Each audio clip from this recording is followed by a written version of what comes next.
मनीषा, तुम्हारा फोन है, जल्दी आओ। सुमित की आवाज आई। मेरी बचपन की सहेली तान्या का फोन था। हेलो। हाय मनीषा, कैसी हो? तान्या, मैं तो बिल्कुल ठीक हूँ, पर तू कैसी है? आज कितने समय के बाद तेरा फोन आया है। कहाँ है तू? मैं बिल्कुल ठीक हूँ, तान्या ने कहा। अभी कुछ दिन पहले ही लंदन आई हूँ।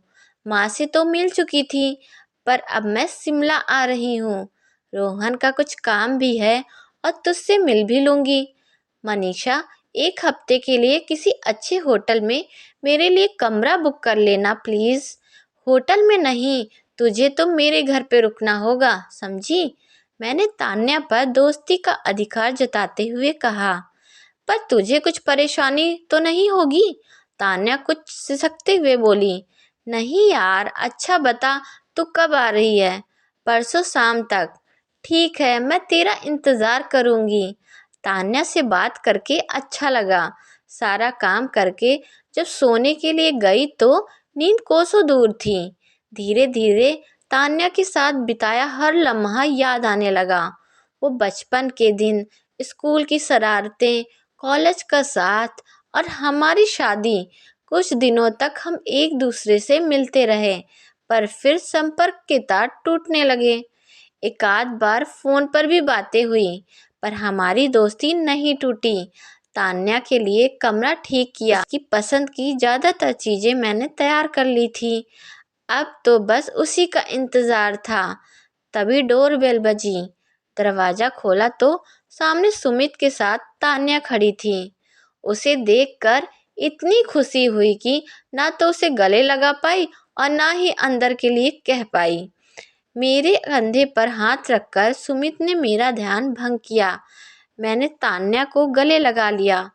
फिर तो हमने ढेर सारी बातें की, अपने बचपन की बातें, शरारतें और वो बातें जो अचानक ही हमारे चेहरे पे हंसी ले आती। तान्या से रोहन के बारे में पूछा तो तान्या ने बताया शादी के 4 साल बाद वह और रोहन लंदन चले गए। वहाँ पर रोहन का व्यवसाय बहुत अच्छा चल रहा है। लंदन के रईस लोगों में उनकी गिनती होती है। फिर वो अपनी हाई सोसाइटी की बातें बताने लगी। पता नहीं क्यों मुझे यूं लगा जैसे तान्या कुछ बदल सी गई है। हो सकता है बहुत समय बाद मैं तान्या से मिली थी, इसलिए मुझे ऐसा लग रहा हो। शाम को सुमित का फ़ोन आया तो उसने कहा कि खाना बाहर खा लेंगे। इसी बहाने तान्या घूम भी लेगी। सुबह सुमित को जल्दी क्लिनिक पर जाना था, इसलिए जल्दी उठकर नाश्ता बनाया। काम वाली आई तो सारा किचन साफ करवाया। तान्या ये सब देख रही थी। अचानक वह बोली, एक बात कहूँ मनीषा, तुम घर का सारा काम करती हो, नौकर क्यों नहीं रख लेती? बस यूं ही, मुझे खुद का काम करना अच्छा लगता है। घर का काम, बाहर का काम, क्या तुम अकेले थक नहीं जाती? नहीं तो मुझे यकीन होता है कि तुम वही मनीषा हो जिसका काम करने के लिए नौकर आगे पीछे घूमा करते थे।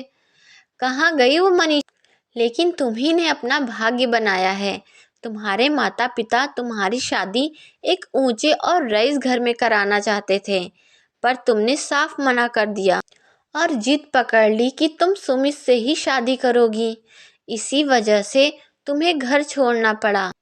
जब तुम्हारी और सुमित की शादी हुई, उस समय सुमित ने प्रैक्टिस शुरू ही की थी। तुमने अपनी जिंदगी के सुनहरे दिन संघर्ष में गंवा दिए। हालांकि आज तुम्हारे पास बहुत कुछ है, फिर भी वो नहीं है जो होना चाहिए था। क्या मिला तुम्हें मनीषा? तान्या, छोड़ना, तू भी क्या बातें लेकर बैठी है। नहीं मनीषा, तू मेरी सबसे अच्छी दोस्त है। आज तुझे एक बात बताती हूँ। बचपन में जब मैं तेरे घर आती थी तो उस ऐशो आराम की जिंदगी को देखकर सोचती थी कि काश मेरे पास भी वो सब कुछ हो जो तेरे पास है। फिर रोहन से मेरी शादी ने तो किस्मत ही बदल दी। आज मेरे पास मेरी चाहत से बहुत ज़्यादा है। यदि उस समय तूने भी अपने पिताजी की बात मान ली होती तो मैं इस तरह घर का काम नहीं कर रही होती ना। मनीषा, तू बिल्कुल नहीं बदली। पर तू ज़रूर कुछ बदल गई है तान्या, पहले से मोटी हो गई है। मैंने बात बदलते हुए कहा तो दोनों को हंसी आ गई और वातावरण फिर से सहज हो गया। चल मनीषा, मार्केट चलते हैं, थोड़ी सी शॉपिंग भी हो जाएगी, तान्या ने कहा। ठीक है, मैं तैयार हो जाती हूँ। तभी डोरबेल बजी। दरवाज़ा खोला तो सामने अक्षय और गौरी खड़े थे। दोनों मम्मी मम्मी कहते हुए ऐसे चिपक गए मानो बरसों बाद मुझसे मिल रहे हों। दोनों 4 दिन पहले ही तो टूर पे गए थे। अक्षय ने इंजीनियरिंग की और गौरी मेडिकल की तैयारी कर रही थी। कौन है मनीषा? तान्या ने अंदर से पूछा। बच्चे घर वापस आए हैं तान्या, हम शाम को चलेंगे। अरे अक्षय और गौरी, कैसे हो तुम लोग? हम ठीक हैं, आप तान्या मौसी ही हो ना? मम्मी ने आपके बारे में काफ़ी बातें बताई है। गौरी और अक्षय दोनों तान्या से बातें करने लगे। अच्छा भाई, फ्रेश हो जाओ, मैंने तुम दोनों की पसंद का खाना बनाया है, चलो जल्दी करो। मम्मी, हमें आपकी और पापा की बहुत याद आई। बेटा, मुझे और तुम्हारे पापा को भी तुम्हारी बहुत याद आती थी। अच्छा ये बताओ, तुम्हारा टूर कैसा रहा? बहुत अच्छा, बहुत मज़ा आया, गौरी ने खुश होते हुए कहा। फिर नाश्ता करते हुए दोनों बच्चे अपनी अपनी बातें बताने लगे कि उन्होंने 4 दिन में क्या क्या किया। अचानक तान्या बोली, ये दोनों 4 दिन के लिए बाहर गए और तुझे इस तरह से बातें बता रहे हैं जैसे छोटे बच्चे स्कूल से आके बताते हैं। और लगता है छोटे बच्चों की तरह ही ये दोनों तुझसे दूर भी नहीं रह सकते, है ना मनीषा? हाँ तान्या, तो ठीक कह रही है, ना तो ये हमारे बिना रह सकते हैं और ना हम इनके बिना। अक्षय की तो ठीक है, पर जब गौरी की शादी हो जाएगी तो कैसे रहेंगे इसके बिना? सोच कर ही दिल घबराने लगता है। अच्छा तान्या, तुषार कैसा है, क्या कर रहा है? तुषार रोहन के साथ बिजनेस में हाथ बटाता है। रोहन की तरह उसे भी काम की समझ हो गई है। रात को मैं और तान्या बातें कर रहे थे। बातों बातों में तान्या ने गौरी और तुषार के रिश्ते की बात की। मनीषा, मुझे गौरी बहुत पसंद है और तुषार के लिए वह परफेक्ट है, क्या कहती हो? तान्या, मैं अभी कुछ नहीं कह सकती हूँ, सुमित से बात करके बताऊंगी। अगले दिन सुमित क्लिनिक नहीं गए, तान्या को वापस जाना था। तान्या को लंदन गए 3 महीने हो चुके थे। एक दिन सुमित बड़े खुश होते हुए घर वापस आए। जब मैंने उससे पूछा तो सुमित ने बताया एक रिसर्च के लिए उसे दोबारा लंदन जाना है, 15 दिन लग जाएंगे। एक व्यक्ति साथ जा सकता है। मैं सोच रहा था कि तुम साथ चलो। नहीं सुमित, बहुत खर्चा होगा, आप ही जाइए, और वैसे भी एक बार तो मैं हो ही आई हूँ। मैंने सुमित को मना करते हुए कहा। मनीषा, हमारी टिकट तो फ्री है और हम तान्या के घर रह लेंगे। हाँ मम्मी, आप लोग जाओ, मैं अपना भैया का घर का अच्छी तरह ख्याल रखूंगी, गौरी ने कहा। कब जाना है सुमित? अगले हफ्ते। हाँ, तुम तान्या को फ़ोन कर देना। मैंने तान्या को बताया तो वो बहुत खुश हुई। अगले हफ्ते हम दोनों लंदन पहुंच गए। तान्या हमें एयरपोर्ट पे लेने अकेले आई। रोहन के बारे में पूछने पर तान्या ने बताया रोहन और तुषार दोनों बाहर गए हुए हैं। तान्या के घर पहुंचे तो ऐसा लग रहा था जैसे किसी आलीशान महल को मॉडर्न लुक दे दिया गया हो। घर के हर एक काम के लिए नौकर लगे हुए थे, कुछ भी करने की ज़रूरत नहीं पड़ती थी।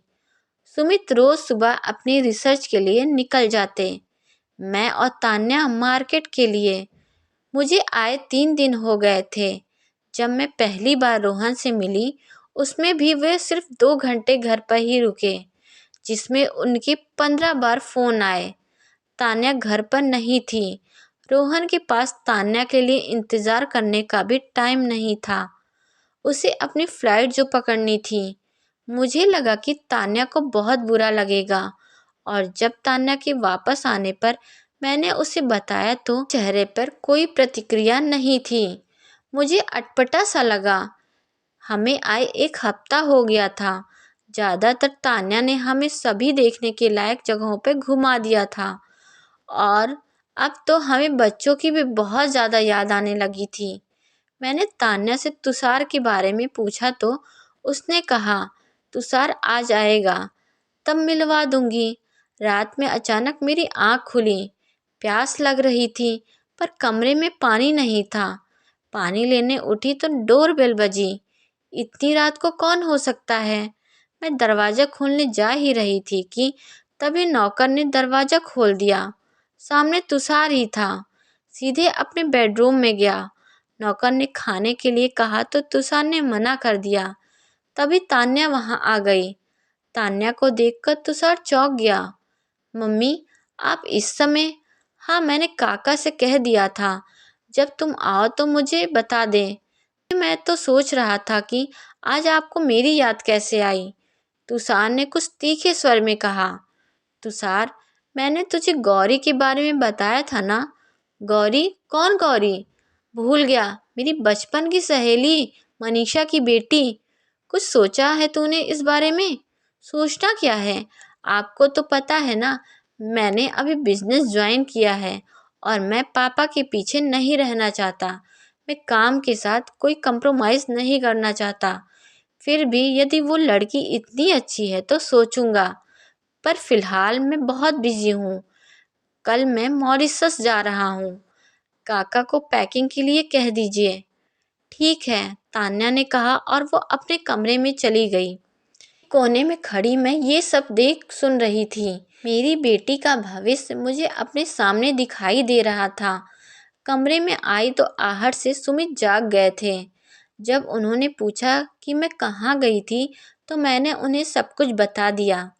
आज मैं जीत और हार दोनों को एक साथ देख रही थी।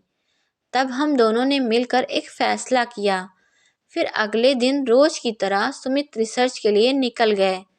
शाम को जब वो वापस आए तो सुमित ने चाय के लिए कहा। तभी रोहन और तुषार भी आ गए।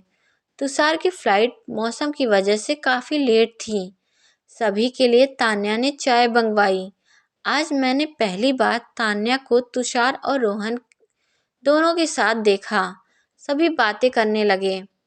सभी को मोड में देखकर बड़ा अच्छा लगा। हमें यहाँ आए 20 दिन हो गए थे। सुमित की रिसर्च भी पूरी हो गई थी। हमने जाने के लिए इजाज़त मांगी। तान्या, तुम मेरी बहुत अच्छी दोस्त हो। मैं बहुत दिनों से तुमसे कुछ कहना चाह रही थी। आशा है तुम बुरा नहीं मानोगी और इस बात से ना ही हमारी दोस्ती में फ़र्क आएगा। तुम क्या कहना चाहती हो तान्या? तान्या, मैं तुम्हारे वर्तमान को अपनी बेटी का भविष्य नहीं बनाना चाहती। क्या मतलब? मैं समझी नहीं मनीषा। मतलब ये तान्या कि एक दिन तुमने पूछा था ना कि मैंने उस रईस और ऊंचे घर में शादी से क्यों मना कर दिया था, और मुझे घर का काम करते देख तुम कहा करती थी कि मुझे सुमित से शादी करके क्या मिला। तो सुनो, मेरे पिता सचमुच एक बहुत बड़े रईस आदमी थे। उन्होंने मुझे हर वो चीज़ दी जो वो खरीद कर देख सकते थे। तुमने सही कहा था। काम करने के लिए मेरे आगे पीछे नौकर घुमा करते थे, पर मेरे माता पिता नहीं। छींक आने पर डॉक्टरों की लाइन लग जाती थी, पर माँ की ममता भरे स्पर्श का एहसास नहीं होता था। कभी भी घर घर सा नहीं लगता था। हमेशा दम घुटता था। इसी घुटन से बाहर निकलने के लिए मैं तुम्हारे घर आती थी, थोड़ा सा सुख तलाशने। तुम्हारी माँ के हाथों के खाने का स्वाद मुझे आज भी याद है। तुम्हारे उस छोटे घर में मुझे बहुत अच्छा लगता। मैंने तभी फैसला किया था कि ऐसी जगह शादी करूंगी जहां एक दूसरे के लिए दिलों में प्यार बसता हो। सुमित मेरी जिंदगी में आए तो मेरे सपनों को पंख मिल गए। मुझे अपने फैसले पर आज भी गर्व है। जो प्यार मुझे नहीं मिला वो मैंने अपने बच्चों को दिया है। तभी तो वो हमारे बच्चे हमारे इतने करीब हैं। पर तान्या, तुम ही बताओ, क्या है तुम्हारे पास? ना पति, ना बेटा। एक घर में रहते तुम तीनों को मिले हफ्तों हो जाते हैं। तुम्हारा नौकर हर काम करता है। नौकर को पता है तुषार कब आता है, कब जाता है, उसका सामान कहाँ है, उसकी ज़रूरतें क्या हैं। फिर तुम उसकी माँ कैसे हुई? तुम्हारा मन नहीं करता कि तुम अपने पति और बच्चों की ज़रूरतों को तुम पूरा करो? पैसा ही सब कुछ नहीं होता।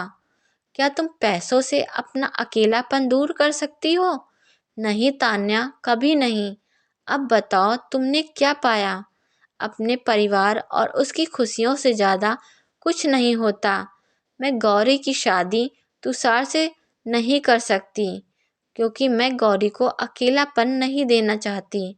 यदि गौरी की शादी तुषार से हुई तो तुम्हारा वर्तमान ही उसका भविष्य होगा। तान्या मूक सी हो गई।